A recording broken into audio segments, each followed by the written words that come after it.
بسم الله الرحمن الرحیم. د نن د درس موضوع انجینر صاحبانو یوه ډیره مهمه موضوع ده او هغه د موږ د پروژو دپاره د کله پروژه چې موږ کریټ کړه د موږ د پروژو دپاره د کود ورکول دي چې څه رقم موږ پروژې ته کود ورکو او د کود څه په درد خوري ولې دونه استفاده کړي. ښه مخکې دونه چې موږ راشو د کود معرفي کولو ته اول راځو پروژیکټ ته چې راغلو یوه پروژه موږ په دغو پروژو کې سلیکټ کوو. هره پروژه چې تاسو سلیکټ کوئ موږ مثلا دا پروژه د جوړه کړې د جلال آباد ده که نه دغه د جلال آباد پروژه سلیکټ کوو. دلته د دو دپاره موږ یو کود معرفي کوو. ګورئ انجینر صاحبانو کود په کوم وخت کې په درد خوري دلته د تاسو نه دغه موضوع غلطه نشي درنه. موږ یو ای پی اس درلوده بیا د ای پی اس نه وروسته پروجیکټ درلوده د پروجیکټ نه وروسته بیا ډبلیو بي اسونه درلوده. دلته کود چې دی کود هم درې قسمه دی. یو پروجیکټ کود دی یو اکټیویټي کود دی یو ریسورس کود دی.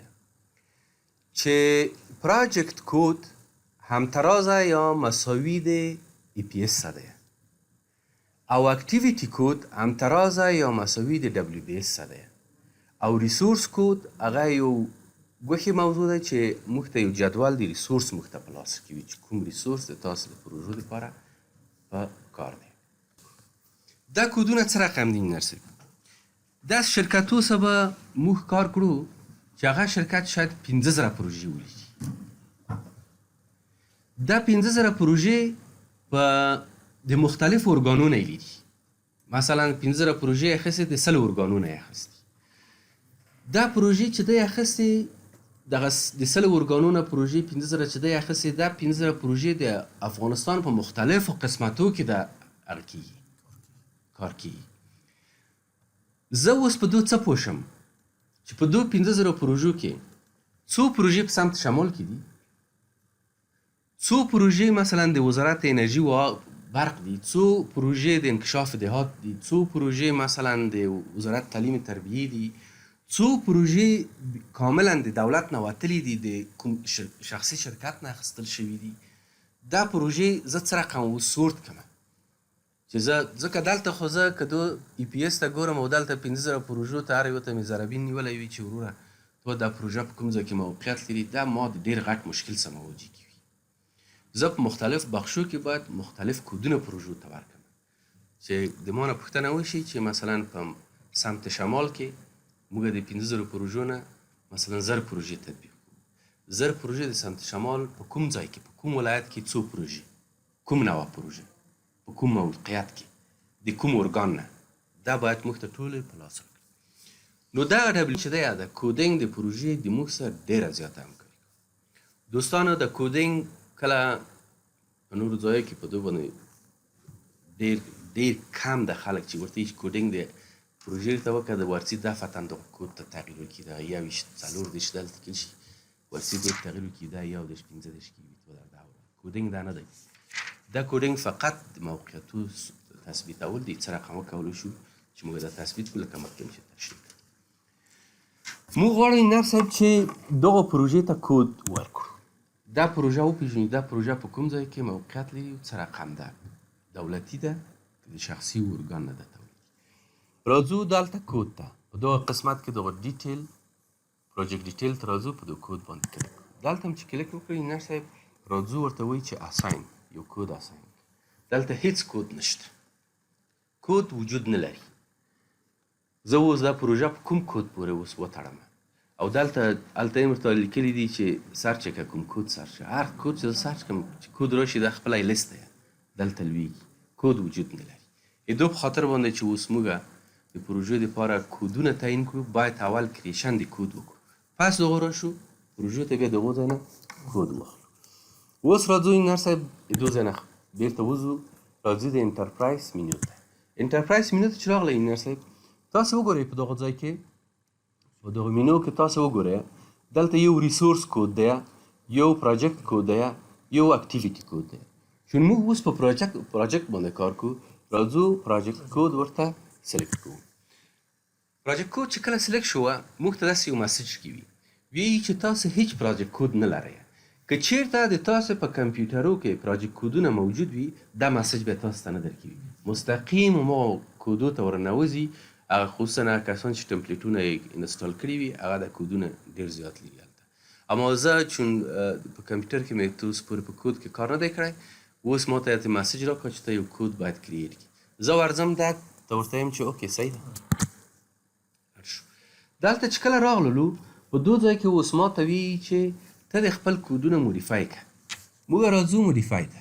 په موډیفای ته دلته چې راغلو، په موډیفای کې بله مینیو موږ ته راکوي. 2 مینو چې راغلو، په 2 مینو کې اوس موږ کود اډ کولی شو. دلته ورته وایي چې اډ هم کړه. کله چې اډ کړه، دلته نیو موږ ته راغلی چې یو نوی کود تاسو ته لاسته راغی. زه دا کود ته ورته وایم چې دو ته زه لیکمه چې چې زه دا ورته ولیکمه. زه دلته غواړم چې دا ولیکمه چې دو اونر څوک دی، یعنی دا څوک هغه کې وي که نه، دو اونر یې ورته لیکم چې اونر د دو څوک دی. په دوام قدم کې راځم، بل ورته اډ کوم او ورته وایم چې دلته د دو لوکیشن چیرې دی. دلته هم ورته لیکم چې لوکیشن. صحیح شوله؟ د لوکیشن هم ورته لیکم، یو اندرسکور یا هم ورسره لیکم په خاطر د دو باندې چې که چېرته بل لوکیشن دلته وجود ولري چې د هغو څخه خلط نه شي. دا زه خپله جوړوم، فقط یو لوکیشن. یا مثلا بیخي په دو رقم څه لیکم چې لوکیشن آف پروجیکت. صحیح ده؟ لوکیشن د پروژې په کوم ځای کې دی. د دو ځای نه راخلاص شولو، ورته وایي چې کلوز. دلته چې کلوز شو، اوس چې دو قسمت ته راشئ سلیکټ، هغه ته راشئ پروجیکت کود ته راشئ. په سلیکټ پروجیکت کود کې دا دواړه موقعیت لري، هم اونر موقعیت لري، هم پروجیکت لوکیشن آف پروجیکت موقعیت لري. اوس راځم قسمت د اونر ته. اونر ته وایم چې زه په اونر کې څوک دی اوس د ما اونر. زه ورته وایم چې یو اونر د ما مثلا دولت دی، او بل اونر د موږ تاسې مثلا ورته وایي چې پرایویټ دی. هر څوک چې دی پرایویټ دی. مثلا ورته وایي چې دا پرایویټ دی، په پرایویټ کې دلته ورته رسوو پرای، او دلته هم ورته رسوو پرایویټ. صحیح ده؟ پرایویټ. دلته پرایویټ شو. اوس انجینر صاحبانو ګورئ، په ګورنمنټ نه هدف دولت دی. په دولت کې شاید 15 وزارت وي. دا شخص شاید دغه 15 وزارت خانونه یو چا پروژې، ټول نه پروژې اخیستي، دا یو نه 10 پروژې اخیستي، 15 اخیستي، مختلف ولایتو کې اخیستي وي. نو موږ وایي چې اوس موږ که چېرته د ګوف دپاره په دغه قسمت کې موږ بعضې وزارت خانې هم ذکر کړو، فقط دلته ورته لیکو چې ورته اضافه کوو چې دغه شیان اضافه کړو. دا هر یوه ته یوه وزارت خانه، تاسو فکر وکړئ چې هر یوه یې څه ده؟ یوه وزارت خانه ده. اما دا باید سباردینیت د ګوف وي، چون دا دلته ټول لاندې راغلی. نو په دغه خاطر چې دا سباردینیت شي، په دغه قسمت د شفت اپ باندې کلیک کړو، دا ورته وروړو او یو طرف ته یې راسته راویلو، دا هغوی سباردینیت شو. دا هم پورته ورویلو او راسته یې راویلو، دا هم پورته ورویلو. په همدو رقم سره، په همدو رقم دفاع نه مختصی، وزارت خارجه نه مختصی، وزارت داخلی نه مختصی، وزارت انکشافات نه مختصی، وزارت منابع بشری نه مختصی، ده هر چند چه مختصی ده. مختلف جایی که هم د نمونه ورسره لیکه او هم همې ابریویشن لیکه، همې نمونه لیکه. راځو پرایویټ ته هم. مثلا پرایویټ ته هم چې یو دوی پروژې د پرایویټ نه هم ورته اډ کوو. ورته یي مثلا دوی یو پروژه د یو ان نه اخیستې ده، مثال که نه، دلته ورته ولیکو چې د یو ان نه اخیستې. بله پروژه یې فکر وکړه چې د کیر انټرنیشنل نه اخیستې ده، یا د هر ځای نه چې تاسې ورته ښایي، دلته مثلا دلته ورته وي چې د کیر انټرنیشنل نه اخیستې، دلته ورته ولیکي. دا به هم د دو پرایویټ سباردینیت شي، دلته به راشي. دا وشول. د هنر دپاره د هنر پروژې چې کوم موږ د هنر نه اخیستې دي، دغه پروژې مو اخیستې دي. اوس راځو چې د لوکیشن په اساس باندې کوم ځای کې موږ لوکیشن ته هم راځو، لوکیشن اف پروجیکت. دلته هم ګوره هېڅ پروژه نشته. دلته یوه پروژه اډ کوو. مثلا ورته وایي چې و موږ په لوکیشن کې ورته وی چې په نارت کې څومره پروژې لرو، په نارت کې کومې پروژې شامل دي، په نارت کې په شمال کې مثلا بله پروژه ورته اټکو، ورته وی چې په ساوت کې کومې پروژې موجودې دي، دلته به ورته ولیکو چې مثلا ساوت کې دغه پروژې موجود، مثلا ورته وی چې په ایست کې څومره پروژې، په ایست کې هم پروژې لرو، په ایست کې هم دلته ورته ولیکو چې او دلته ورته ولیکو چې ایست به ورته ولیکو، او بله مثلا په ویست به ورته ولیکو چې په ویست کې څومره پروژې لرو، هلته به هم دا ورته ولیکو چې په ویست کې هم پروژې موجودې شوې. دا شو ورونه د موږ تاسې کریشن د کود. کله چې کریشن د کود وشي پس دغه بیا کود ته موږ پروژې معرفي په کود کې پروژې اچو. اما مثلا اوس موږ وی چې په سمت شمال کې څو پروژې لرو، اما پروژې چې موږ په سمت شمال کې دي هغه په سمت شمال کې ورچو. کوم پروژې چې اوس مثلا د دولت مربوطې دي هغه ورځو په دولت کې ورچو. په دو رقم سره موږ دا ښه. اوس راځو نصیبانو دغه جلابات ته. جلابات چې رالو ورته وی چې اساین. کله چې اساین ورته ویل مخکې ګوره چې موږ هلته اساین ورته ویلې هېڅ شی موجود نه و. اوس دلته ادي دلته راغی کود راغی یو لوکیشن اف پروجیکټ دی، ادي ورته وګورئ لوکیشن اف پروجیکټ دی. بل هماغه اونر و چې موږ تاسو راوسته دلته اونر و چې دلته په اونر کې مثلا اوس وی چې په ګورنمنت کې کوم دا پروژه مثلا د دولتي پروژه ښه د کوم وزارت مربوط ته، هر وزارت مربوط چې ده دلته به ورته انتخاب کړي هغه وزارت. صحیح ده؟ دلته چې انتخاب کړل دلته به علامه د جمع ورته ووایه اوکې به ورته خلاص. دو زنه خلاص شول. دو زنه چې خلاص شو ځو این صاحبانو موږ زه ډېرې پروژې نورې هم لرم، زه غواړم دا پروژې په دو کې را اډ کړم.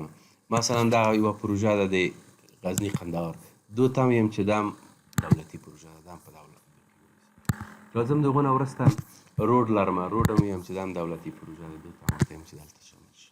راځم دغونه پورته دو قسمت د سکول پروژه هم یوه دولتي پروژه ده، راځم دا هم ورته نیسم دلته په عین شکل سره څو پروژې تاسې کولی شئ چې په یوه کود کې داسې سلیکټ کړئ، د څو پروژې سلیکټ کړئ، دا راوړئ،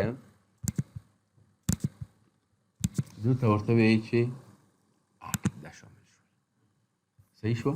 فکر کوم چې شامل شوي دي. صحیح شه؟ دا پروژې د موږ تاسو چېرته راغلې؟ دولتي پروژې شولې. اوس که مثلا موږ وغواړو چې بعضې پروژې نورې هم ولرو چې هغه شخصي وي که نه، مثلا په پرایویټ کې وي، دلته پرایویټ باندې کلیک ورته وکړئ. اونر د دو پرایویټ وي چې هر څوک وي دا پرایویټ باندې کلیک ورته وکړئ، پرایویټ کې به وشي. خو که چېرته اوس موږ غواړو چې بعضې پروژې راولو لوکیشن ته یې ور اډ کړو، فقط په دغه ځای کې په لوکیشن کې پروجیکټ لوکیشن کې مثلا په نارت کې اوس موږ پروژې لرو، په نارت کې پروژې لرو، راځو بعضې پروژې په نارت کې دلته ورته اچوو.